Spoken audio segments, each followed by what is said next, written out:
Hi dears, എന്തൊക്കെ എല്ലാവരുടെയും വിശേഷം? എല്ലാവരും സുഖമായിരിക്കുന്നോ? അപ്പം മുത്തുമണികളെ, ഞാനിന്ന് ഷെയർ ചെയ്യുന്നത് ഒരു കിഡിലൻ ടേസ്റ്റിലെ ഡ്രിങ്കിൻ്റെ റെസിപ്പിയാണ് കേട്ടോ ഷെയർ ചെയ്യുന്നത്. ഈ പൊരിഞ്ഞ ചൂടിൽ മക്കളൊക്കെ സ്കൂൾ വിട്ട് വരുമ്പോൾ ഉണ്ടാക്കി കൊടുക്കാനായിട്ടാണെങ്കിലും, അതല്ല ഇപ്പോൾ നമുക്ക് നോമ്പ് തുറക്കുന്ന സമയത്താണെങ്കിലും വിശപ്പും ദാഹമൊക്കെ ഒരുപോലെ മാറ്റാനും പറ്റിയിട്ടുള്ള നല്ല ഒരു അടിപൊളി ഡ്രിങ്കാണ്. തീ പോലും കത്തിക്കാതെ വളരെ എളുപ്പത്തിൽ തയ്യാറാക്കി എടുക്കാൻ പറ്റിയിട്ടുള്ള നല്ലൊരു ഡ്രിങ്കിൻ്റെ റെസിപ്പിയാണ് കേട്ടോ. നമുക്കിത് എങ്ങനെ ഉണ്ടാക്കുന്നത് നോക്കിയാലോ? അതിനായിട്ട് ഞാൻ ആദ്യം തന്നെ ഒരു മിക്സഡ് ജാർ എടുത്ത് വെച്ചിട്ടുണ്ട്. അതിലേക്ക് ഞാൻ ചെറുപഴമാണ് ചേർത്ത് കൊടുത്തിട്ടുള്ളത്.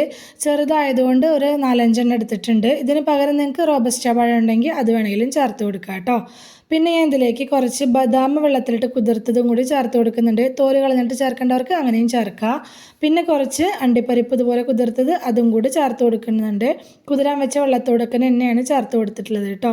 പിന്നെ ഞാൻ 1 ടേബിൾ സ്പൂൺ മാത്രം ഇതിലേക്ക് പഞ്ചസാര ചേർത്ത് കൊടുത്തിട്ടുണ്ട്. കുറച്ച് പാലും കൂടി ഒഴിച്ച് കൊടുത്തിട്ട് ആദ്യം ഇത് നന്നായിട്ടൊന്ന് അരച്ചെടുത്തുകൊണ്ട് വരിക.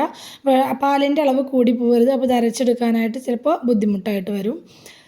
ഇതപ്പോൾ ഞാൻ നന്നായിട്ടൊന്ന് അരച്ചെടുത്തുകൊണ്ട് വന്നിട്ടുണ്ട്. ഇനിയിപ്പോൾ ഇതൊരു ബൗളിലേക്ക് അങ്ങ് ഒഴിച്ച് കൊടുക്കുകയാണ്.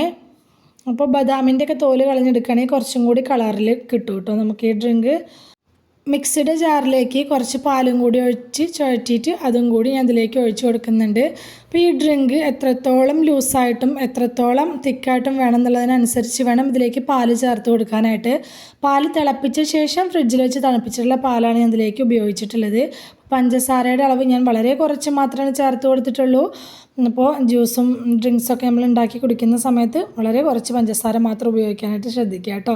അത് തന്നെയാണ് ഹെൽത്തി ആയിട്ട് കഴിക്കണം എന്നുണ്ടെങ്കിൽ അതാണ് നല്ലത്. ഇനി നമുക്കിതിലേക്ക് ഇഷ്ടമുള്ള ഫ്രൂട്ട്സൊക്കെ കട്ട് ചെയ്തത് ചേർത്ത് കൊടുക്കുക. ഞാനിപ്പോൾ ഒരു ആപ്പിളിൻ്റെ പകുതി തോലോട് കൂടി കട്ട് ചെയ്തിട്ട് അത് ചേർത്ത് കൊടുത്തിട്ടുണ്ട്. ഒരു പേരയ്ക്ക പകുതി കട്ട് ചെയ്തതും ചേർത്ത് കൊടുത്തിട്ടുണ്ട്.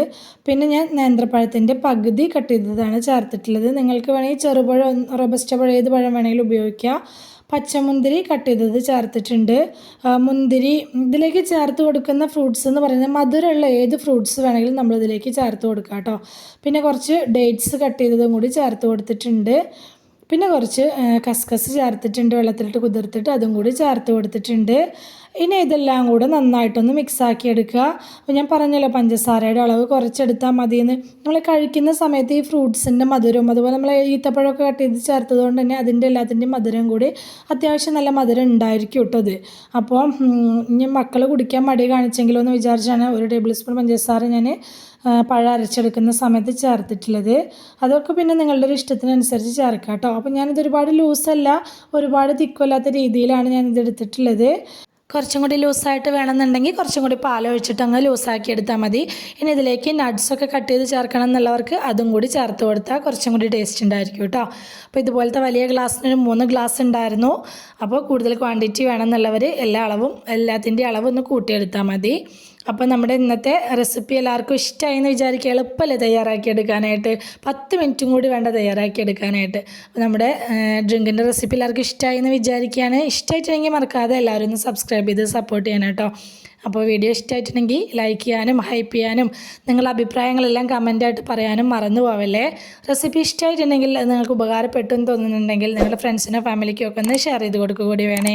ഇതുവരെ കൂടെ നിന്ന് സപ്പോർട്ട് ചെയ്തിട്ടുള്ള എൻ്റെ എല്ലാ മുത്തുമണികൾക്കും ഒരുപാട് നന്ദി. എന്നാൽ ശരി, സിമ്പിൾ ആൻഡ് ടേസ്റ്റി റെസിപ്പിയുമായി ഞാൻ വീണ്ടും വരാം. ബൈ.